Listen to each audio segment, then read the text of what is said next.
আসসালামু আলাইকুম রহমতুল্লাহি ওয়া বারাকাতুহু। সবাই কেমন আছেন? আশা করি ভালো আছেন। আলহামদুলিল্লাহ, আমিও ভালো আছি। তো একটা কথা বলতে আসছিলাম, সেটা হয়েছে গিয়ে আমার বসকে নিয়ে, আমার ওস্তাদকে নিয়ে, আমার আইডল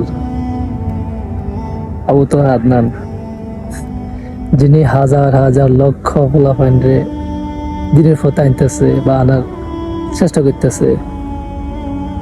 তো তাকে নিয়ে সমালোচনা চলতেছে।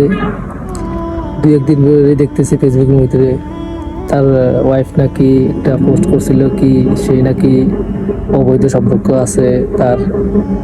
এইসব বিষয় নিয়ে তাকে তাকে নিয়ে সমালোচনা কিরকম চলতেছে। তো আসলে এটা করে ঠিক না।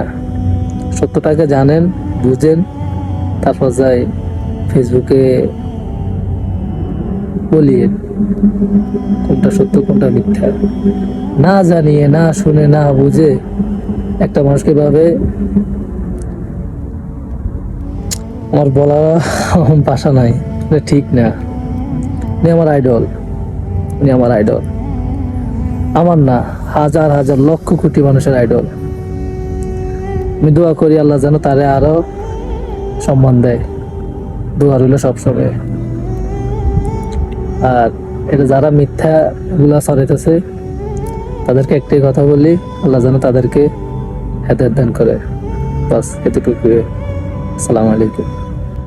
কাবা ঘরের গেলাফ ধরে কানলেও আপনি আমাকে যে মিথ্যা অপবাদটা দিয়েছেন এটা মাফ হবে না যতক্ষণ না আমি মাফ করছি। কথা কি বুঝতে পারছেন? মনে করেন আপনি আমাকে মিথ্যা একটা অপবাদ দিয়েছেন এবং ধুয়ে রেখে দিয়েছেন একদম মিথ্যা অপবাদ দিয়ে। যতক্ষণ আমি আপনাকে মাফ না করছি, কাবা ঘরে গিয়ে গেলাফ ধরে কান্নাকাটি করলেও এই পাপ মাফ হবে না ইনশাআল্লাহ।